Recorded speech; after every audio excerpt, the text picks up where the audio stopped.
Hey, I'm Josh from CarMax Bee Supply. I'm going to show you how to put together a screen bottom board if you bought one from me. First thing you want to do, make sure you got all the parts you need for one bottom board. Get you a screen, get you 2 long furring strips and 1 short strip. Set those aside. That's the last thing you're going to need. You'll need 2 long sleds. That's the 22-inch long piece with 2 grooves inside of it. You need 2 of those. You'll need a rung. That's a short piece with 2 grooves milled into it. You need 3 slats. That's 15.5 inches long and 1 3/8 inches wide. And you need a landing plate. That's 4 3/4 wide and 15.5 long. That's all the pieces you'll need to make one screen bottom board. Now, the way I start out, I take 2 sleds and I put them either the 2 small grooves inside or outside. It doesn't matter as long as they're asymmetrical, or they're symmetrical, I mean. So you want to get you 1 slat and your short rung here. You want glue in it. I was about to put it together without glue.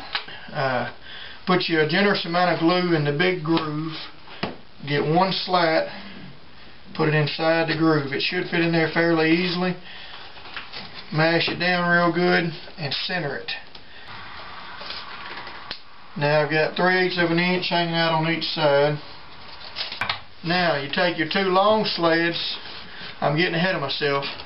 Once you've got this centered, you want to go ahead and put you some nails or staples in it, whichever you prefer, or screws. But anyway, I put about 4 staples.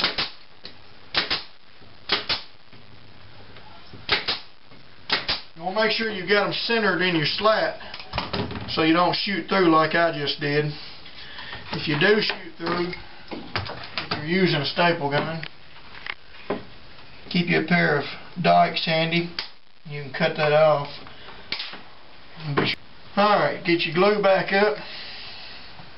Put a generous amount of glue in each long groove. Get you 2 more slats and put them about 1.5 inches from the end.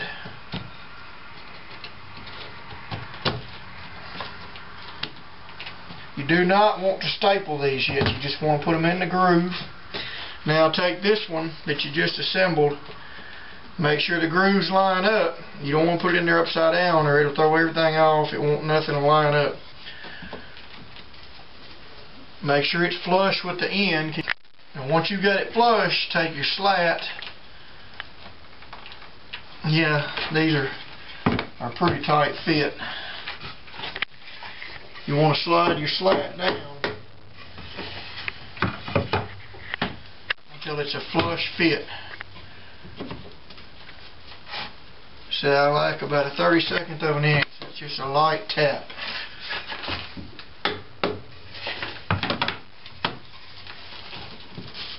And there it is. Now you want to take this landing plate and put it on the other end.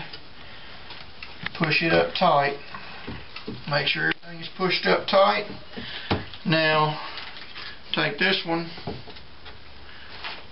and place it together. Now none of this is square yet. You want to take it and lay it on its end, and I'm going to have to turn around and get a hammer. Here we go. Get you a hammer. Give everything a good tap. Tap the top of your sled. Tap the top of your plate. What that does, also on the bottom, you want to give it a little slap right here. That squares everything up where it's nice and square and flush.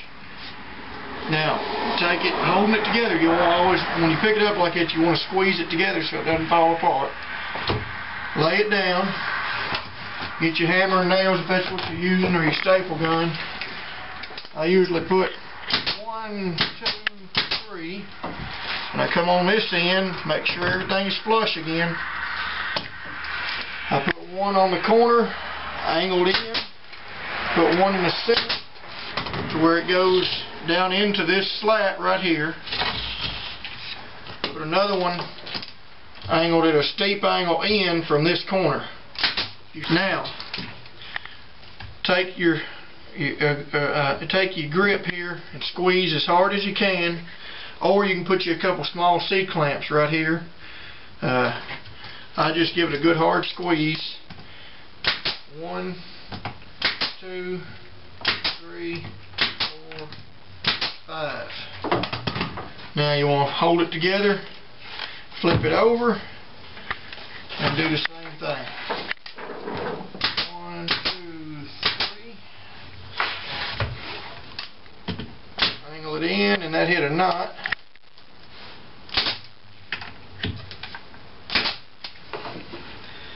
Alright, yeah, there's a big knot there. That one doesn't want to cooperate, but we'll make it work later. Same thing here. 1, 2, 3, 4, and 5. And once you get it all put together, give it a few good licks on each side. That seats the staples and gives you a better joint, better bond with your glue. Now, once you've got the frame assembled, you want to get your 3 furring strips, 2 long, 1 short, and the screen. Now, the screen has 3 cut edges and 1 factory edge that's smooth. It's got the woven wire bent over. It's easier on your hands and anything else that comes along. Lay your screen in there. Now that's where I'm going to change guns. I'm going to a 5/8 brad. You can use staples out of a hand-driven staple gun, finish nails, whichever you prefer here, as long as they're short enough to not poke through on it. You've only got 3/4 of an inch that you're nailing into here. And what I do is hold this strip down tight, put about 3 brads in it, and get me a kitchen fork that my wife let me have, and I flip it around away from me.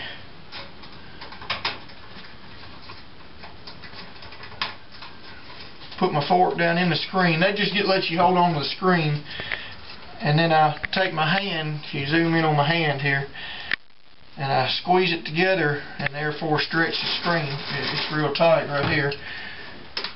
Oh, my fork just popped out. This is a little difficult till you get the hang of it. Once you get used to it, it gets pretty easy. Be careful if you're using a gun. Get close to your hand here, but not too close to get it. Put you a few staples in there. Now from there, put you about 15 all the way down if you're using small brads. Now come to the other side. Put your strip on, but do not put any brads in it yet. Pull the screen towards you as hard as possible without breaking anything. Put you about 3 staples in it. Move up about 4 inches. Pull it tight. Do it again.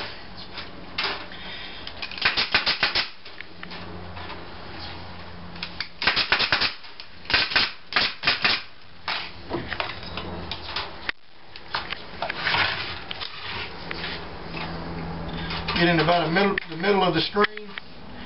Pull it tight. Now that's all for the brads. So I went to using a hammer tacker. You can pick these up for about $30. They'll probably outlast you as long as they are well taken care of. Put you a little oil right in here in the action every once in a while.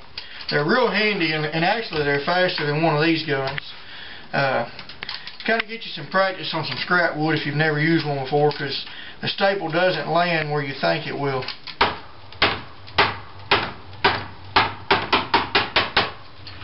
And a couple of them hit knots. That happens. That's the final assembly. The screen is nice and tight, and that's your screen bottom board.